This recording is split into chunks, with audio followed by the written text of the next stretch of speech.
Hoje eu quero falar com você sobre a segunda carta que Paulo escreveu aos Coríntios. Paulo, ele visitou algumas vezes a cidade de Corinto. Ele já tinha inclusive mandado uma carta para eles, porque Corinto era uma cidade muito próspera, muito grande, muito movimentada, mas tinha uma idolatria muito fervorosa, muito implantada ali no meio da comunidade ali de Corinto. E quando Paulo escreve a primeira carta, ele escreve inclusive para chamar atenção, para repreender, para orientá-los e além disso, para ensinar que a igreja deveria ficar separada e como que eles deveriam agir com relação aos cultos, com relação aos dons que eles estavam recebendo, enfim. Como era uma cidade com muita idolatria, ele também orienta os coríntios com relação àquelas oferendas, as coisas, né, que eram dedicadas a ídolos, enfim. Depois disso, ele faz uma segunda visita lá. Paulo visitou Corinto na segunda viagem missionária dele. E depois, lembra quando ele tem uma visão que é um homem pedindo socorro para ele passar para Macedônia? Então ele sai ali da região da Ásia, onde ele estava, e vai então para Macedônia. E ali ele visita algumas cidades, entre elas visita Corinto. E aí depois ele volta. Quando ele recebe uma carta do pessoal, quando ele recebe o pessoal da família de Cloé, e aí ele vê que está com muito problema, ele decide escrever. Depois disso, Paulo vai fazer uma visita novamente, a segunda vez que ele vai a Corinto, e lá a visita dele não foi muito boa. Eles tiveram muitos problemas, muitas discussões, muitos embates ali, porque Paulo o tempo todo tinha gente tentando destruir o ministério dele, tentando falar contra o ministério dele. E Paulo, então, na segunda vez que ele vai lá, ele não foi muito boa viagem. Inclusive, nessa segunda carta aos Coríntios, ele cita sobre isso, né? No capítulo 13, ele cita: essa será a minha terceira visita, ou seja, ele está falando que vai voltar lá a vocês. Toda questão precisa ser confirmada pelo depoimento de 2 ou 3 testemunhas. Já os adverti quando estive com vocês pela segunda vez. Agora, estando ausente, escrevo aos que antes pecaram e aos demais. Quando voltar, não os pouparei. Ele cita essa expressão aqui, mas mostrando o seguinte: as coisas não estavam legais.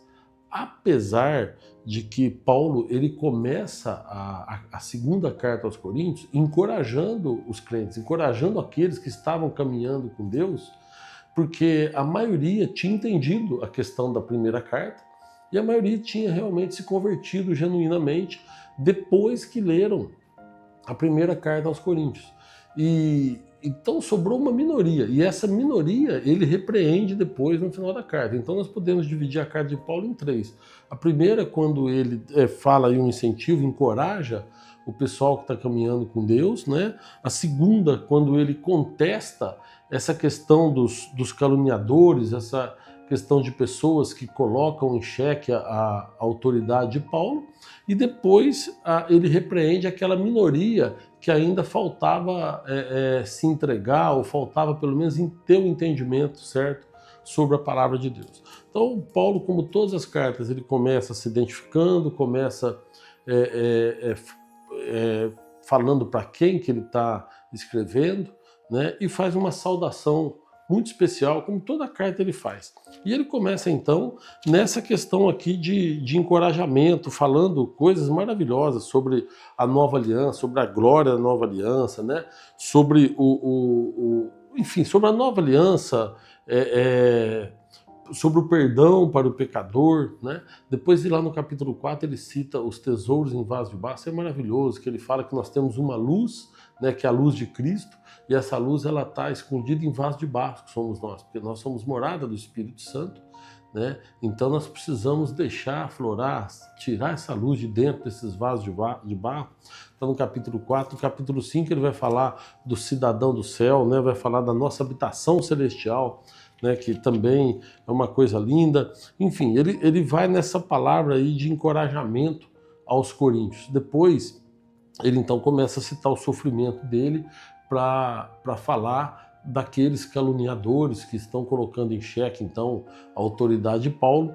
Ele começa a falar aqui sobre o chamado dele, sobre tudo que ele tinha passado. Inclusive no final tem no capítulo 11, né, que ele fala que é interessante. Eu vou ler um pedacinho aqui para vocês verem. Ó. São eles hebreus? Eu também. São israelitas? Eu também. São descendentes de Abraão? Eu também. São eles servos de Cristo? Estou fora de mim para falar desta forma. Eu ainda mais. Trabalhei muito mais. Fui encarcerado mais vezes. Fui açoitado mais severamente e exposto à morte repetidas vezes. 5 vezes recebi dos judeus 39 açoites. 3 vezes fui golpeado com varas, 1 vez apedrejado, 3 vezes sofri naufrágio. E olha que aqui ele não está indo ainda para Roma, lembra quando ele sofre mais um naufrágio, depois picado por uma cobra? Aqui Paulo não tinha passado por isso ainda. Passei uma noite e um dia exposto à fúria do mar, estive continuamente viajando, aqui está no capítulo 11. Então, veja, Paulo começa a falar aqui para eles de coisas que ele fez, ou do sofrimento que ele passou em favor do Evangelho, por causa de Cristo, né? No capítulo 8 e no capítulo 9, ele fala de doações, ele fala de ofertas.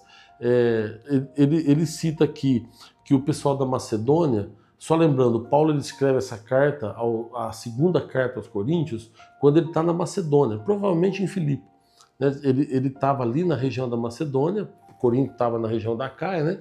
E ele escreve da Macedônia para eles, e falando do sacrifício que a igreja da Macedônia, as igrejas, no caso da Macedônia, fizeram, o sacrifício que eles fizeram com relação à oferta para os pobres, oferta para aqueles necessitados, né? Para os que ele chama aqui de santos, né? E ele então incentiva a igreja de Corinto a fazer o mesmo, a levantar essa oferta. E no capítulo 9 ele chama a atenção do seguinte: não adianta fazer isso por obrigação, por troca.